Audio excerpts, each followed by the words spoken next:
경기도의회 의원들과 함께 곳곳의 핫 이슈 그 현장을 찾아갑니다. 현장 의정 포커스.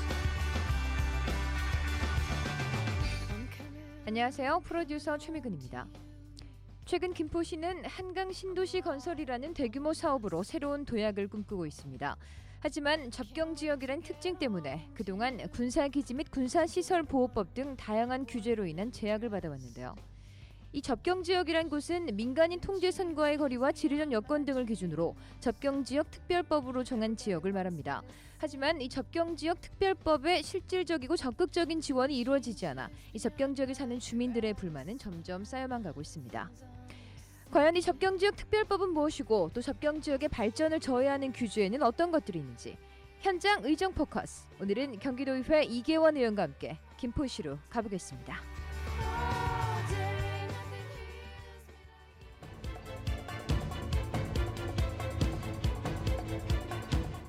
접경지역은 한반도의 중심에 위치해 있지만 남북한 분단으로 인해 각종 규제를 받는 국토발전의 변방지대로 전락했습니다.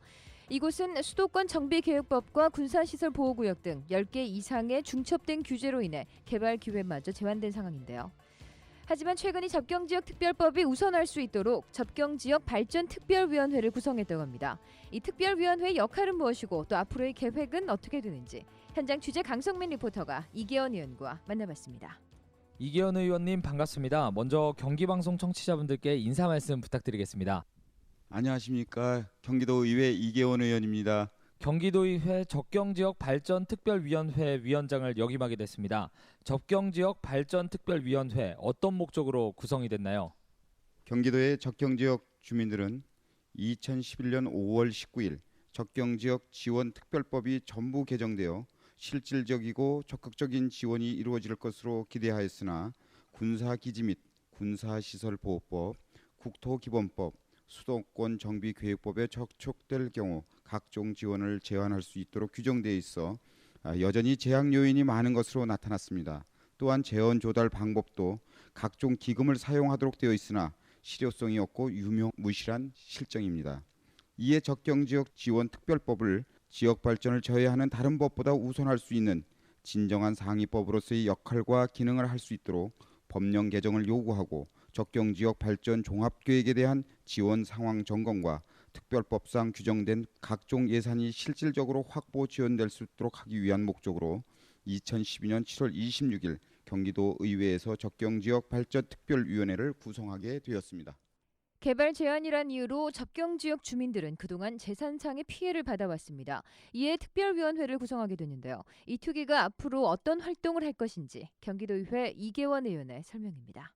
앞으로 위원회에서는 접경지역의 각종 규제 완화와 균형 발전을 위해 중앙정부 및 각 해당 지방자치단체와 지역 국회의원과 협력하고 공동 대응 방안을 마련하는 등 효율적인 광역 의정 활동을 추진할 계획입니다. 중앙정부의 접경지역 종합발전계획 및 관련 사업들이 더욱 체계적이고 효율적으로 계획 및 집행되어 접경지역 주민들의 일자리 창출 및 소득 향상이 이루어지도록 하고 특히 접경지역의 아름다운 자연 환경을 관광 자원으로 활용하여 새로운 성장 동력을 창출하도록 경기도의회 차원에서의 의원 활동을 적극적으로 펴나갈 계획입니다. 접경지역 발전특별법이 실효성을 거둘 수 있도록 해야 합니다. 접경지역 발전특별법의 내용은 무엇인가요? 접경지역 지원특별법은 낙후된 접경지역의 지속 가능한 발전에 필요한 사항을 규정하여 새로운 성장 동력을 창출하고 균형 발전을 목적으로 한 법입니다. 또한 이 법이 2011년 일반법에서 특별법으로 격상되면서 접경지역의 범위를 직접 철책선과 붙어있는 98개 읍면동으로 제한되어 있던 것을 시군 전체로 확대했습니다. 소규모 정주 환경 개선에 국한되어 왔던 민북 사업에서 사회 간접 자본 등 대규모 투자 사업까지 가능해졌습니다. 접경지역의 발전을 위해서 특별법을 만들었지만 수많은 규제로 실상 이 법은 그동안 유명무실했는데요. 그래서 이 특별법만으로 접경지역을 지원하기에는 여러 어려움이 있었다고 합니다. 수정법에 우선 적용할 수 없게 돼 대학 공장 신설은 여전히 규제를 받고 있으며 군부대 미동의 시 사업 추진이 지난합니다. 특히 우리 접경지역은 대부분이 군사보호구역으로 돼 있어 실효성이 많이 떨어진다는 것이죠. 또한 오는 2030년까지 20년간 18조 8천억을 투입하는 대규모 프로젝트인 적경지역 발전 종합계획을 수립하였으나 적경지역 개발 사업에 필요한 재원 확보 규정이 없어 실효성을 전혀 확보하지 못하고 있는 상황입니다. 의원님 지역구인 김포시도 북한과 휴전선을 맞댄 접경 지역입니다. 김포시의 경우 어떤 어려움들이 많았나요? 우리 김포시는 북한과 휴전선을 맞대고 있는 접경 지역으로 서울과 직접 인접한 접근성을 가지고 있다는 최상의 조건을 가지고 있음에도 불구하고 낙후된 대표적인 지역입니다.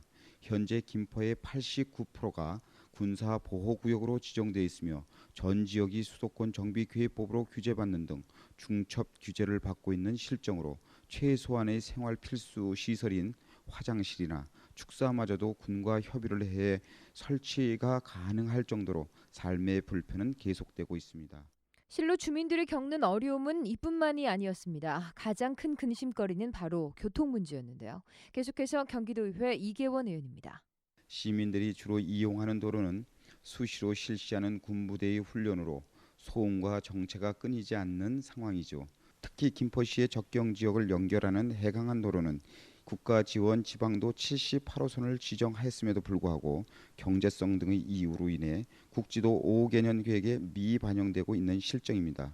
국가에서는 지역의 발전을 위해 도로와 같은 기반 시설을 개설해야 하는 특수한 상황임에도 고려하여 단순한 경제성 분석보다는 정책적으로 판단하여 지원해야 할 것입니다.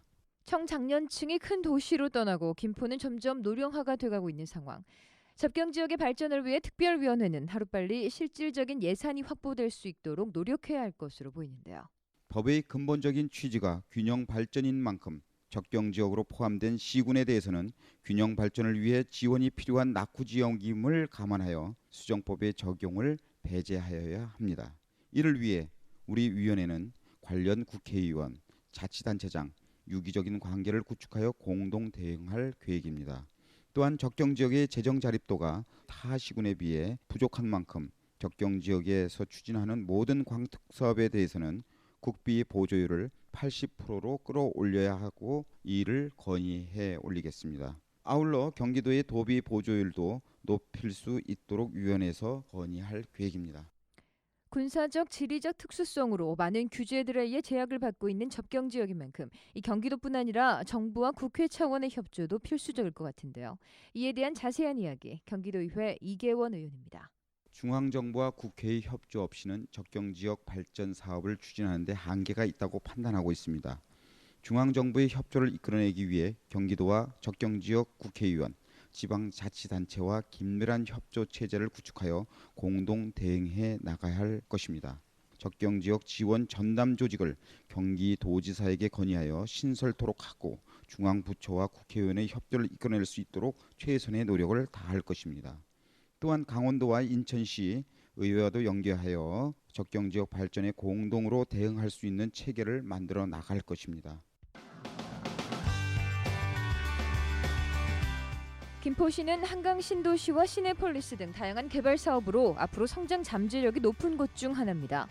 하지만 이런 사업의 성장과 발전을 위해서는 접경 지역 특별법이 빛을 발해야 하네요. 그동안 이 특별법은 다른 상위 규제법으로 인해 있으나 마나한 법이었습니다. 오랜 기간 중첩된 규제로 인해 정신적, 물질적 피해를 본 접경 지역 주민들을 위해서 이 특별위원회는 최선을 다해야 합니다. 또 통일 시대를 대비하기 위해서라도 중앙정부는 국토의 신성장축인 접경 지역에 대한 적극적인 협조를 아끼지 말아야 할 것입니다. 경기도의회 이계원 의원과 함께한 현장 의정 포커스. 지금까지 현장 취재의 강성민, 제작과 진행의 최미근이었습니다. Things I'm sinking in.